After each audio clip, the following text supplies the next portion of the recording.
Hello boys and girls and the other, comment ça va? Aujourd'hui on se retrouve à Kéops. Non c'est faux, on est bien évidemment à Paris avec plusieurs autres personnes, c'est pour ça que je vais lâcher les mains aujourd'hui et on va de suite se donner rendez-vous à la FIA.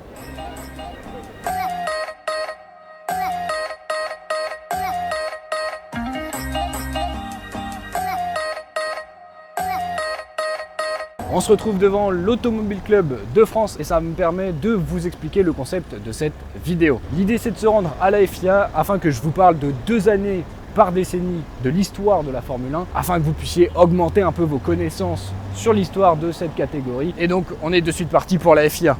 Let's go!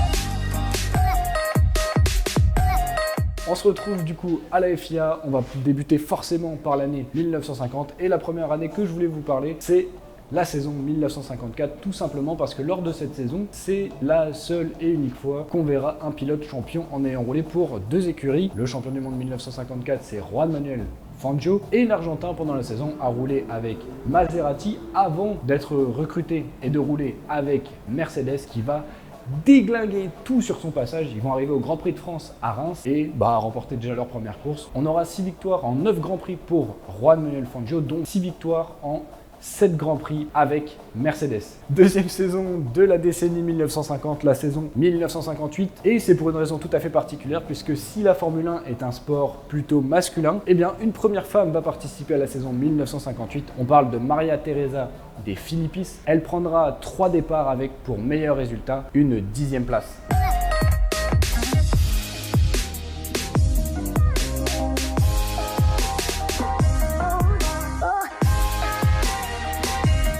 On passe du coup à la décennie suivante, les années 60, avec beaucoup de nouveaux concepts qui se sont créés. Mais je vais vous parler, pour commencer, de la saison 1963, champion du monde Jim Clark avec 7 victoires tout de même. Mais cette saison est tout à fait particulière puisque tous les autres vainqueurs de la saison étaient de la même nationalité que Jim Clark. Ils étaient anglais. On trouve effectivement 2 victoires pour Graham Hill et 1 victoire pour John Surtees. Ah, la saison 1966, quelle histoire incroyable que je vous avais déjà raconté d'ailleurs dans la 4e vidéo qui était sortie sur ma chaîne. Ça date de fou. C'était la première vidéo des personnages historiques. Je vous parlais de Sir Jack Brabham et du coup cette saison 66 est rentrée dans l'histoire de la Formule 1 due à la nouvelle réglementation. Brabham et son équipe vont se tourner vers le bon moteur, le moteur qu'il fallait à l'époque, le moteur Redco, et Jack Brabham va devenir le premier pilote constructeur à être sacré champion du monde et à remporter les 2 championnats lors de la même année.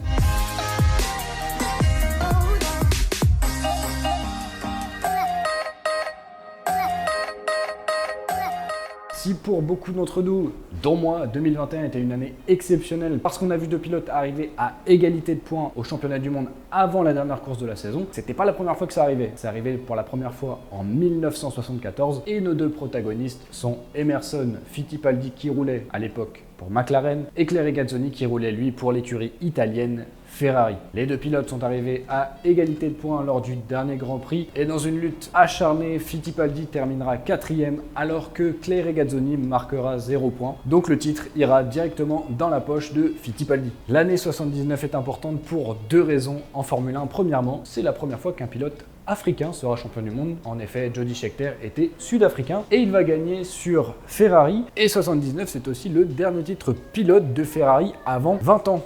Plus que 5 ans à attendre les tifosi, bon courage. Pour la petite anecdote, lors de cette saison 1979, Gilles Villeneuve n'attaquera pas son coéquipier Jody Scheckter en Italie, ce qui va permettre aux Sud-Africains d'être champion du monde. Le Canadien a préféré être fair play et laisser gagner son vieux coéquipier parce que pour lui, il avait le temps de gagner son titre qu'il ne remportera jamais dans sa carrière.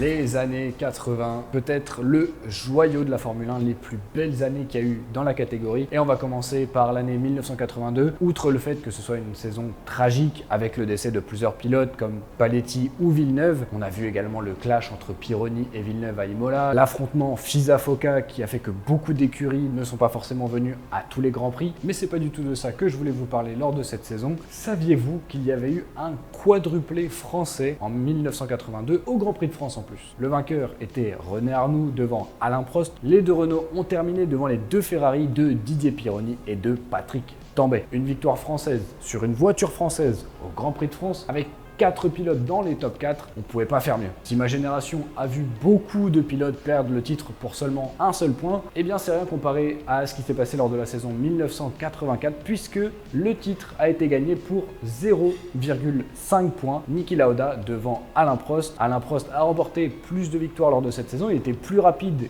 que l'Autrichien, mais l'Autrichien était beaucoup plus calculateur et prenait les points intermédiaires. Ce qu'on appelle les points intermédiaires, c'est par exemple finir 5e plutôt que d'aller chercher une 3e place et de se cracher ou d'abandonner. Ce que Prost a appris à ses dépens et mettra en place lors des saisons suivantes.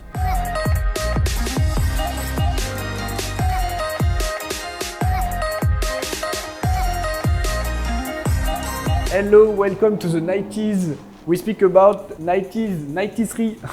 Oh là putain, le niveau d'anglais est calamiteux. Mais bon, pour ceux qui n'ont pas compris, pour les 3-4 qui sont non bilingues au fond de la salle, on parle de 1993. Pourquoi 1993? Eh bien parce qu'au Grand Prix d'Espagne, on a un podium accueillant. Prost, Senna et Michael Schumacher qui finira du coup 3e. C'est tout simplement le podium qui, si on compte tous les titres à la fin de la carrière de ces 3 pilotes, aura accueilli le plus de titres de champion du monde avec 14 titres cumulés, 7 pour Schumacher, 3 pour Senna et 4 pour Alain Prost. Dernière année de cette décennie 1990. Comment ne pas vous parler de la saison 1996 où Damon Hill décrochera le titre en fin de saison face à son coéquipier Jacques Villeneuve. Petite subtilité, cette saison-là, Damon Hill devient le premier fils de champion du monde, champion du monde.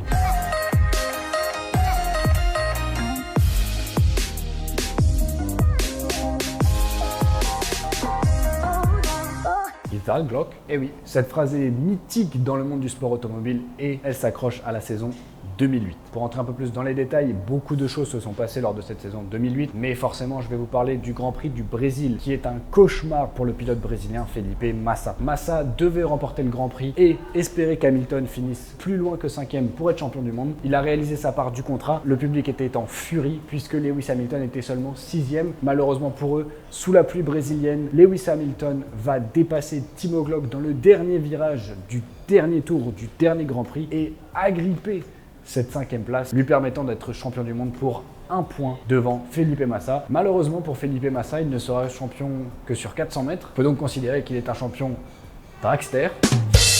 Dernière année de cette décennie 2000, la saison 2009. L'une des plus belles histoires que j'ai vécues en Formule 1. Une vidéo que je vous avais racontée dans les personnages historiques sur Ross Brown. On va parler de la victoire de Brawn Grand Prix qui est à l'heure actuelle la seule écurie à avoir 100% de victoire en championnat du monde, puisqu'en 2009, ils ont pris le titre pilote et le titre constructeur. Cette histoire est incroyable. Ross Brown, avec le consortium de plusieurs personnes, a racheté l'écurie Honda pour 1 € et à la fin de la saison, ce sera Jenson Button qui sera champion du monde devant Sebastian Vettel.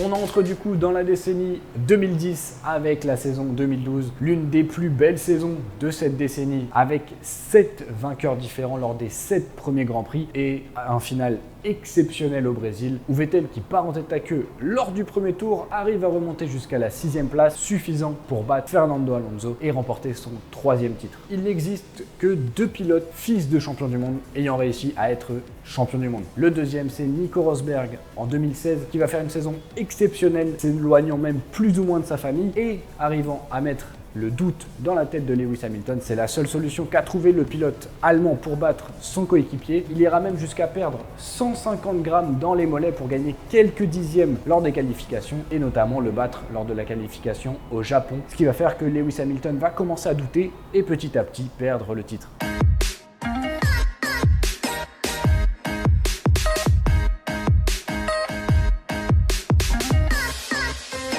Dernière décennie de l'histoire de la Formule 1, la décennie des années 20, avec forcément la première saison de cette décennie, l'année 2020. C'est la première fois qu'on roulait 2 fois sur le même Grand Prix lors d'une saison. On a également fêté les 70 ans de la Formule 1, remportés par Max Verstappen. Et lors de cette saison, Lewis Hamilton va battre l'impressionnant record de victoire de Michael Schumacher et égaler le Kaiser au nombre de titres. Et pour terminer, on est au bout de toutes ces anecdotes, on est claqué. Mais je vais quand même vous parler de la meilleure saison que j'ai pu vivre en Formule 1, la saison 2021. C'est un banger. Dans toutes les saisons de Formule 1 que j'ai pu vivre, il y a eu de l'impact, de la rivalité, des crashs, tout ce qu'il fallait pour rendre cette saison 2021 exceptionnelle. Lewis Hamilton et Max Verstappen arrivent lors du dernier Grand Prix à égalité de points. Si vous avez un peu suivi la vidéo, c'est la deuxième fois que ça arrivait dans l'histoire de la Formule 1. Lewis Hamilton va dominer le Grand Prix et à la suite d'une controverse réalisée par la FIA, parler trop fort. Eh bien, c'est Max Verstappen qui va récupérer la tête dans le dernier tour. La bataille se poursuivra jusqu'à l'entrée du dernier secteur, du dernier tour, du dernier Grand Prix de cette saison 2021. Mais Max Verstappen passera la ligne en premier devant Lewis Hamilton. C'est également la dernière saison avec l'ancienne réglementation technique. Et en 2021, c'est également la dernière fois que Mercedes prend un titre constructeur. Ils auront dominé toutes les saisons de 2014 à 2021. Il leur manquera juste le titre pilote 2021. C'est une grosse période de domination, la plus grande de l'histoire de la catégorie.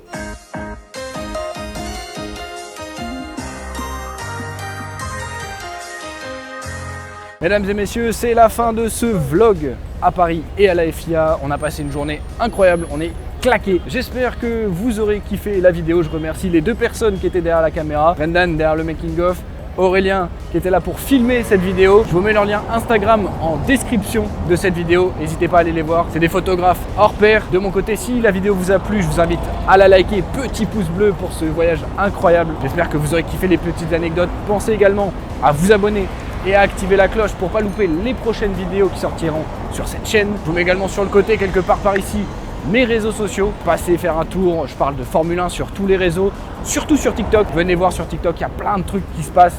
C'est très sympa. Et enfin, si vous n'en avez pas eu assez, à droite et à gauche, vous trouverez d'autres vidéos à voir ou à revoir. Et moi, je vous dis au revoir et à la prochaine.